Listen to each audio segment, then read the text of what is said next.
เธออยู่นี่ฝนตกมาเย็นอืๆให้กันแอร์เย็นพุ่นมจะเบิ่งได้เดี๋ยวเรากอดแขนอยู่เนี่ยเดี๋ยวนะ เป็นได้เป็นได้บ่เทิดบรรยากาศหนาวบ่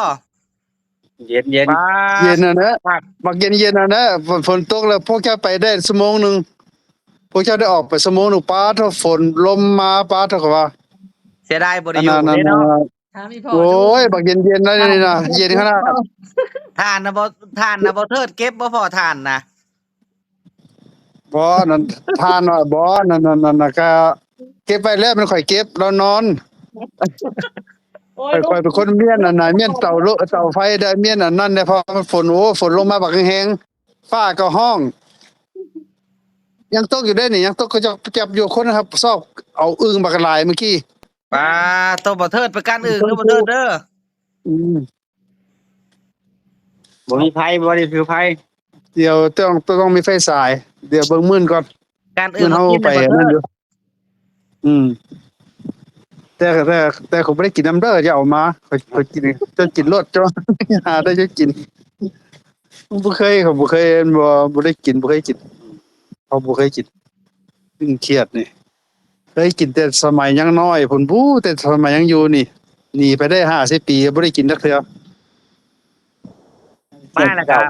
มาแล้วก็โอ้ว่าคิดฮอดอีพ่อทั้งนั้นเด้ว่ะบรรยากาศงามแฮงโอ้ยเมื่อกี้ในแม่ลิ้นมันโทรมาตัวนี่นะมันโทรพุ่นน่ะนี่หากำวางสายก็โทรให้เจ้านี่เบิ่งอย่าฟังอันนั้นเจ้าส่งข้อความมาบีบจังได๋ก็บ่ได้บีบจังได๋บ่แลก็เลยโทรเลยซะเขาอืมแหน่เพิ่นยังอยู่เบลเยียมอยู่นี่ยังอยู่เบลจิกยังบ่ฮอดฝรั่งเทื่ออาโดย เพิ่นได้ยินเสียงฟ้าร้องอยู่นี่เพิ่นโอ้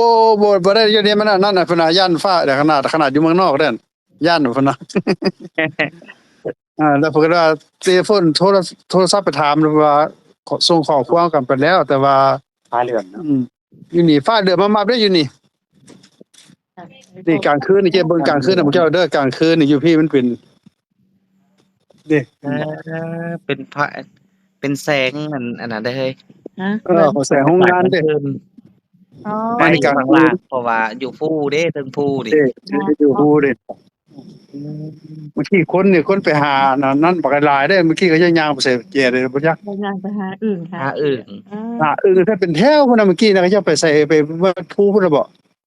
โอ้พูนก็เจ้าอยู่ไกลๆพุ่นเห็นบ่ไฟสายก็เจ้ามันมีเงียบพุ่นเอาบ่เห็นซิ โอ้ยกินต้มอึ่งเด้นะพุ่นพ่อเป็นบ่โพ้นอยู่ไกลๆเพิ่นเห็นย่านพวกเจ้าไปเห็นเห็นบ่เห็นไฟน้อยๆเห็นบ่โดยมีพุ่นน่ะตอนพวกเจ้ายืนถ่ายรูปมื้อเว้นนี่แหละข้อยปีนพุ่นไปจุ่มหนึงอยู่พุ่นงามเดี๋ยวงามไปสิคักอีหลีป๊าโตบัดนี้เมื่อคืนนี่เป็นจังซี่เมื่อคืนเห็นบ่ฟ้าเหลือบมาฝนก็ยังมีเงียบๆอยู่นี่เดี๋ยวสิถ่ายอันน่ะวิวกลางคืนให้พวกเจ้าเบิ่งจังได๋ก็ได้ถ่ายแล้วป๊าไฟฟ้าหาก็มีนี่นะเมื่อกี้อันน่ะไฟฟ้าดับหาก็มีได้อัน15นาทีนี่มืดโอ้ยพากันมันดังไฟอยู่นี่เห็นบ่บ้านกลางคืนก็เป็นซี่ บรรยากาศกลางคืนบ่ได้ที่เนาะพ่อเนาะโอ้ยแม่นดีบรรยากาศมันบ่ได้ฮ้อนคือมื้อเว้นเด้อเย็นจ้อยๆแล้วอยู่นี่สงสัยบ่าวเทิดแล้วนอนแซ่บตัวมื้อนี้ฝนตกบักแฮแล้วก็นอนอยู่เรานอนให้เป็นสิได้นี่บรรยากาศเงียบสงบคักโอ้ยเงียบแล้วอยู่นี่สงบคิดสงบใจเลยแหละมาอยู่นี่นี่เทิดอืมเพิ่นนั่นน่ะแหละแล้วพุ่นเรายังไปเข้าพุ่นอยู่ทางนั้นมันก็เป็นทางเป็นไฟอยู่พุ่นมันทางกลางคืนเห็นอยู่มันหากระใต้ซินะเห็นไฟรถอยู่พู้นเห็นบ่แต่ไปอยู่น้ำกล้องคือบ่เห็นปานใดดอกเพราะมันนั่นเอาเทิดพวกนั้นต้มข้าวนึ่งข้าวมันต้มข้าวบ่เทิดเฮ็ดหยังเด้กินพอกินมื้อนี้เนาะพ่อเนาะกินกินข้าวแลงนึบ่พ่องข้าวกินข้าวนั่นกำลังเฮ็ดกินพอเมื่อกี้ฝนตกเด้ฝนตกแฮงแล้วก็เฮ็ดหยังบ่ได้ทั้งฝนทั้งลมเนาะก็อุ่นปิ้งไก่เพิ่นอุ่นนั่นน่ะตอนนี้เฮ็ดนึ่งข้าวแล้วนี่คันคันบ่เทิดมาเมื่อวานนี่จกเอาถ่านเมื่อเลยแล้วบ่เทิดกับบ่เทิดบ่ได้มาเสียดายบ่ได้เอาถ่านเมื่อซ้ำมันเป็นหยังไว้เทื่อหน้ายังบ่เป็นหยังดอกนี่ก็เลยสิเอาซีนมาปิ้งเอามาอุ่นนั่นนะคันสิเว้า ตัวเก่าแล้วมาอุ่นปิ้งบ่ได้พวกอันนี้ก็ปิ้งบ่ได้พวกเสือต้มเนี่ย บ่เทิดอาบน้ำเด้อบ่เทิดเด้อ หวานแล้ว เปลี่ยนได้ส่งเสื้อก็ได้เฮ็ดงามๆได้อยู่ได้พอ เมื่ออื่นน่ะนะพอสิพาไปในเมืองน่ะไปกินนั่นข้าวอยู่น่ะอยู่แถวโรงเรียนโรงเรียนข้าวเปียกเส้นมีข้าวมีหมดหั่นแหละ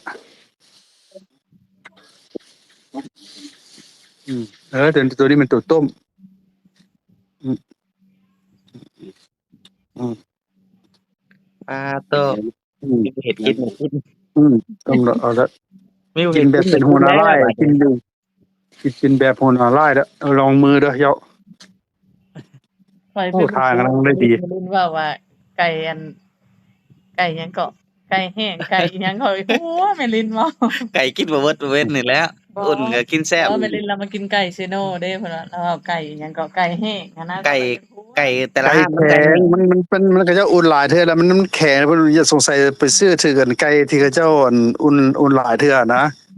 อืม มันแข็งเนี่ยมันได้แขวเพิ่นก็แห้งแขวนั่นอีกเพิ่นก็โอ้ยไผว่าแซ่บเด้อเพิ่นไปซื้อถือนั้นไปเทื่อใดก็ถือแต่แนวแห้งๆได้แข็งๆแห้งๆมันได้แขวเพิ่นยำบ่ได้เพิ่นก็จมอยู่นั่นล่ะโอ้ยไผว่าแซ่บว่าเขากินคือเป็นจังซี่วะ อือ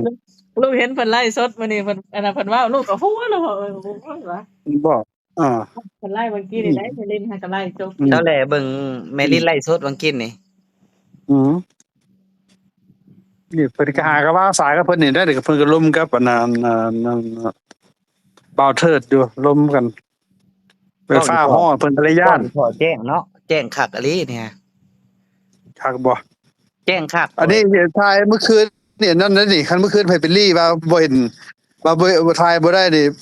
เลี้ยวไปปุ๊บนี่ทายปุ๊บนี่เห็นปั๊บเลยแล้วเจ้านางเปรียวโป๊กอยู่นั่นน่ะกล้องตัวนี้ เนาะงามอะลี อืม คนจริงเลยเด้อนี่ มันเป็นคือนั่นนะมันเป็นคือกับพวกทหารบ่กล้องทหารน่ะนะเบิ่งเมื่อคืนเห็นน่ะนะ โดย ไม่อยากแบบสั้นน่ะการเมื่อคืนนี่คันเฮาเบิ่งตานี่บ่เห็นเด้อคันเฮาเอากล้องถ่ายไอ้ปิ้นกล้องใส่นี่เห็นโลดคนนางเก็บเป้อยู่นั่นน่ะ ตาเราบ่เทิดหนึ่งข่าว นั่นเป็นพ่อครัวบ่ได้พ่อครัวใหม่ นึ่งข้าวเฮ็ดกิ ก็ น ได้ บ่ น่ะ เด้อ เซฟใหม่ เฮ็ดให้พ่อกินแซ่บๆแล้วบ่เด้อเอ้ยตื่นแต่เช้าแต่เสียวเลยเนาะ เห็นบ่ไม้คีบก็มีเทิดในๆค่ะไม้คีบอัน เอ ไก่ อ เด้ ไม่ขี้ไปเลยใจ มันจะบ่ฮอด แม่นนี่มันไม่ขี้อยู่มันเพิ่นไว้ในนี่วะโอ้อยู่ในกล่องอีกแล้วเดี๋ยวไปซ่อหาก่อนเพิ่นเก็บไว้ในนำเบิดบาทนี่คนเก็บคนเมียนหลายคนนึงไปซ่อเขาก็งงนะเมื่อกี้ไม่ปี้เพิ่นก็ไปใส่เมียนในบอนอันนั้นอีก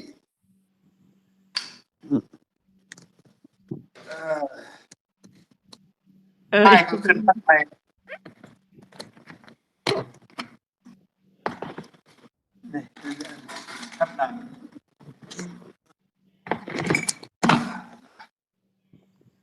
เปิดไฟไว้จนเนี่ยแมงเมาใครได้ทุกมื้อนี่ฝนกี่ตกนี่แมงเมาออกก่อนเนาะอันนี้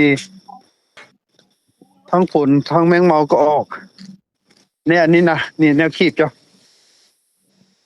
อ๋อนี่คีบนี่บอกมือจับจะมันโอ้บ่เทิดเอ้ยตุ้ยแล้วบ่เทิดเอ้ยจะลงมานี่บ่เหงาดอกบ่เทิดเอ้ยอยู่กับอีพ่อนะ กินได้แล้ว เอาโลดบัดแล้วเขากินพ่อนั่นได้กินนี่รถเดี๋ยวจะเอาเพลงมาฟังเพลงอีกเอาเบียร์คนละปองกินอีกแก้หนาว หนาวได้บ่ฮ้อนได้บาดนี่เย็นพอดีแล้วขอพาห่มเจ้าเยือนเจ้าห้องนั้นอุ่นเขาเจ้านอนอยู่ทางเทิงนี่บ้านไม้นี่เย็นเด้ หนาว เขา แฮ มี ง ฮูเด้อ หนาวแฮงบ่ เย็น บ่ เด้ เทิ อ ดคือกันบ่กับตอนบ่ายนะ พออยู่พอดีอยู่นะน้ำค่ะ บ่ตอนนี้เรายังอยู่กับไฟอยู่นี่จะเป็นนางอยู่ นั่งอยู่เป็นคนละนั่นน่ะสลายก็เจ้ามาสองผัวเมียนะมานี่ก็ได้ใส่คลุมเสื้อแล้วก็เจ้านั่งโดดกันเย็นอยู่ข่อยละอาบน้ำแล้วข่อย มันสูงเนาะ ตอนฝนตกก็อาบน้ำด้วยซะ น้ำกาดน้ำก็น้ำบ่ได้คือบ้านเฮาเนาะ น้ำก็น้ำ โอ้ ใต้ น้ำ ดิน บ่ น้ำ บ่ สา นะนั่นได้น้ำก็บ่เย็นปานใดพอดีก็ของธรรมดาแล้วน้ำนั้นมาน่าอยู่นี่ส่วนหลายฝนตกแฮงแล้วนะมีบ่มักนะเดี๋ยวมีแต่ว่าไฟมันมอดมื้อนี้มอดดนว่ะมื้อนี้โอ้ยเมื่อกี้พากันงมมืดใครได้มีไฟโซลาร์เซลล์ตัวนี้ใต้อยู่น้อยๆหนึงหน้าบ้านอืม อันลูกคิดว่าบ่เทิดยังบ่ทันได้ตื่นแต่นอนได้ว่ะพอแห้งแล้วอีพ่ออัน โอ้ยเรานอนแซ่บตัวเรานอนแซ่บ ฝนบักแห้งน่ะไปเขาไล่เปิดตู้ไว้เนาะเขาย่านเราฮ้อนเด้มันก็ฮ้อนแท้ตอนเนาะตอนพวกเจ้าอยู่บ่ได้ออกไปเนี่ยยังฮ้อนมันเอ้าอะนะบัดแล้วฝนตกบักแห้งเขาไล่ย่านนั้นฝนทรายไปเข้าไปคือเรานั่นเรานอนบ่เรานอนแซ่บ ตอน ทั้ง แทรก ฝน นอ ทั้ น งห้องครึมๆๆๆมาแล้วค่อยไปนั่งฮดอยู่ในห้องมันห้องฟ้าห้อง อยู่กล้องอยู่บ่ได้เพราะมันฝนทรายมาใส่เด้ใส่นั่นน่ะเปียกหมดอ่ะขนาดอยู่แถวนี้ก็เปียกมันน่ะน้ำมันน่ะมันแห้งลมแห้งได้อยู่เทิงภู แห้ง อืม ตู้ อยู่สูงมันลมพัดมานี่เปียกหมดอ่ะไปเปียกบ่เป็นนั่นเนาะเขาก็แล่นนะครับเอาไปอาบน้ำเลยไปอาบน้ำซาผมซาน่ะไปก็เรียบร้อยเอาได้ยังไง กินเนี่ย กินก่อนละ เย็นแล้ว อยู่นี่มันเย็นไว้ได้เพราะมันเย็นนั่นน่ะนี่แก้วรถ ข้าวแล้วได้บ่เทิดได้ ลูก ไปเด้อ โตแซ่บแล้วนี่ฮะ เดี๋ยวไปเอาเบียร์คนละปองมากินแก้ กินมื้อเว้นนี่ก็กินมื้อเว้นนี่ก็แซ่บอยู่มื้อเว้นนี่ก็ยามมื้อแลงกินแซ่บบรรยากาศนี่ ป้าห้องปาเบียร์มาโอ้สิฟังเพลงอยู่ย่านฟ้าป่ะแต่ย่านพวกพอบ่ลึงได้ข่อยอยู่คนบ่เคยได้ยินเด้อ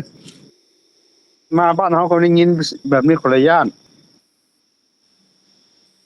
น้ำมันนี่เอาพามาเสร็จก่อนโอ้เปียกหมดอ่ะ ลูกมาวิทย์เพราะว่าฝนตกคันตกตอนบ่ายนี่แฮงสิคักเลย โอ้ย จะได้ทุกหอบแล้ว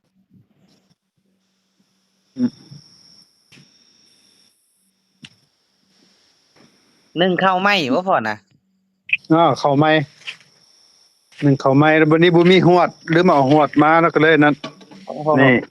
บ่เทิดจัดเบียร์แล้ว อืมเป็นคนเสิร์ฟเป็นอันเป็นหมดเลยเด้นี่ เป็นทั้งพอเสิร์ฟเป็นทั้งอันน่ะพอครัวตัวนั้นปล่อยมันไว้ซะแล้วตัวนั้นไม่กินอันนี้เลยกัดกินไปแล้ว เอาโดยพ่ออันฉันเลยก็กินข้าว เอาเด้อปล่อยที่ได้ที่กินข้าวกันมานี่น่ะ โด เอย อ โด เพิ่น ย จะฮอดบอกฮอดบ้านแล้วก็ดีใจละโดยโอเคพ่อเอ้ย อ๋อขอให้ถนัดทนายเนาะ โดยขนาดจังโทรลิ้นนำบ่เทิดใหม่เนาะพ่อใหม่เด้อโอเค เห็นบ่อ่า